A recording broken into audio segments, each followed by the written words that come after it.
পাখি আসতো।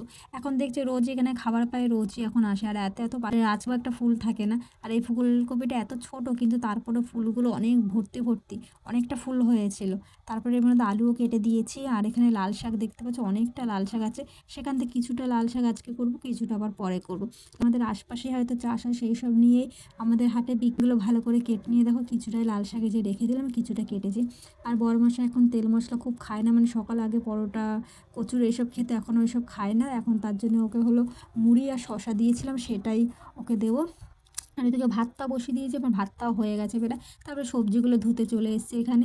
আর বললাম যে মানে যদি ভিজিয়ে রাখবো, রান্না করলে বালি কিরকির করে, খুব মানে ভালো লাগে না খেতে। তারপরে এখন সবজিটা ধুয়ে নিচ্ছি। আর আজকে এনেছিল রুই মাছ, সেই মাছটাও ভালো করে ধুয়ে নিচ্ছি।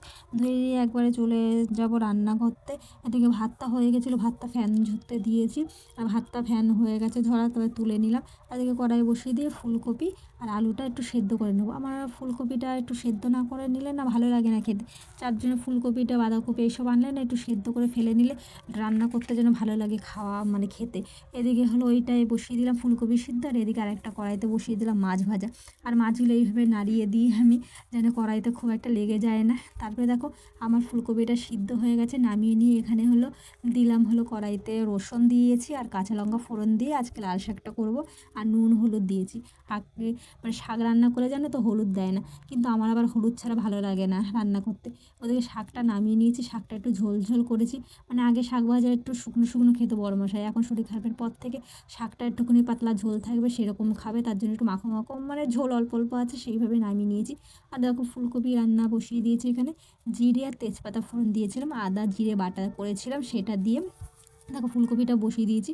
আর দিয়ে দিচ্ছি ভাজা জিরে। আমার ভাজা জিরে তরকারিটা খুব ভালো লাগে খেতে। নামানোর সময় একটু ধনেপাতা দিয়েছিলাম, মানে খেতে দুর্দান্ত হয়েছিল ফুলকপিটা। তখন রান্নাবান্না সেরে আজকে উল্টোভাবে কাজ হলো, মানে বাসি মানে বিছনা কাঁথা ফেলে আগে রান্নাটা করে নিলাম।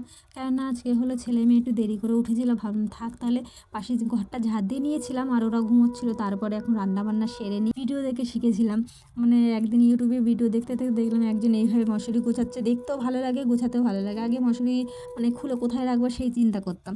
দেখো সবগুলো খাটটা গুছিয়ে নিয়ে এবার, মানে শীতকাল মানেই তো বোঝো, মানে লেপ কাঁথা একটুখানি ব্ল্যাঙ্কেট রোদে না দিয়ে থাকলে যেন ভালো লাগে না রাত্রে ঘুমোতে। তার জন্য এখন ছাদে নিয়ে এসে এগুলো রোদে দিয়ে নিয়েছে। দেখো কত বাসন বেরিয়েছে, মানে সকালে আজকে বাসনটা মাজা হয়নি, বাসি ঘরটা ঝাড় দিয়ে রান্না করতে চলে এসেছিলাম।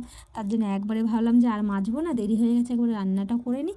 তারপরে একবারে মানে রান্নার বাসন আর বাসি বাসন একবারেই মেজে নেবো। তার জন্যই মেজে নিয়েছি। কি